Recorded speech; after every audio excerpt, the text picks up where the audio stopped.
Kamalapur cross రోడ్లో కాళేశ్వరం సరస్వతి పుష్కరాలు వెళ్లే భక్తులు అన్నదానాన్ని ప్రారంభించిన భూపాలపల్లి ఎమ్మెల్యే గండ్ర సత్యనారాయణరావు. సోలిస్ ఏకేర్ హాస్పిటల్ హైదరాబాద్ మరియు దాతల సహకారంతో ఉచిత అన్నదాన కార్యక్రమం ఏర్పాటు. 26వ తేదీ వరకు ఉచిత అన్నదానం, ప్రతిరోజు 2000 మందికి సరిపడా భోజనం ఏర్పాట్లు. కాళేశ్వరం సరస్వతి పుష్కరాలకు వచ్చిపోయే భక్తులకు కమలాపూర్ క్రాస్ రోడ్ వద్ద ఆగి భోజనం చేయాలని ఎమ్మెల్యే సూచన. ప్రతిరోజు 2-3 కర్రీస్తో ఒక వడతో పాటు మజ్జిగతో కూడిన భోజనాన్ని అందించనున్నట్లు తెలిపిన ఎమ్మెల్యే ఈ సందర్భంగా దాతలను అభినందించిన ఎమ్మెల్యే జిఎస్ఆర్. అనంతరం అక్కడున్న అధికారులు భక్తులతో కలిసి మధ్యాహ్నం భోజనం చేసిన ఎమ్మెల్యే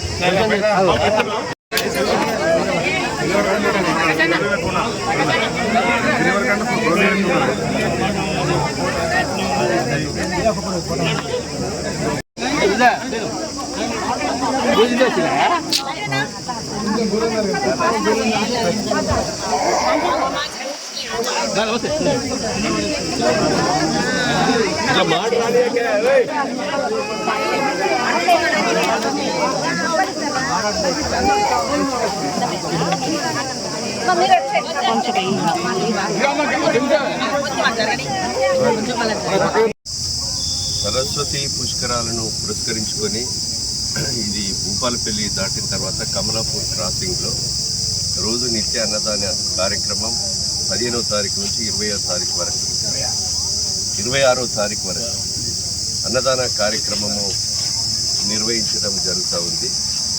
దీనికి సహకరించేటువంటి మున్సిపల్ కానీ జిఎం సిబ్బంది కానీ అదేవిధంగా ఇంకా డోనర్స్ ఎవరైతే ఉన్నారో వాళ్ళందరికీ కూడా మనస్ఫూర్తిగా హృదయపూర్వకంగా ధన్యవాదాలు, కృతజ్ఞతలు తెలియజేస్తున్నాం.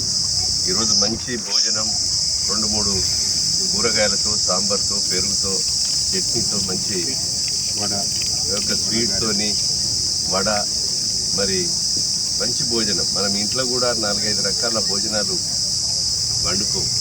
ఈరోజు స్వీట్ కూడా మనము దేవాలయాల్లో పెట్టేటువంటి స్వీట్ లెక్క వడాలు కూడా మంచి భోజనం ఈరోజు ఏర్పాటు చేయడం జరిగింది. భక్తులకు విజ్ఞప్తి చేస్తున్నాం, మీరు సరస్వతి పుష్కరాలకు స్నానం చేసేటువంటి భక్తులందరూ కూడా కమలాపూర్ క్రాస్ వద్ద భూపాలపల్లి దాటిన తర్వాత కాళేశ్వరం నుంచి పోయే ముందు, భూపాలపల్లి ఎంట్రన్స్ అయ్యే ముందు కమలాపూర్ జంక్షన్లో అన్నదాన కార్యక్రమం 15వ తారీఖు నుంచి 26వ తారీఖు వరకు మరి నిత్య అన్నదాన కార్యక్రమం జరుగు కనుక దీన్ని పాల్గొని భోజనం చేసుకోవాల్సిందిగా ఇది భక్తులకు విజ్ఞప్తి చేస్తున్నాం.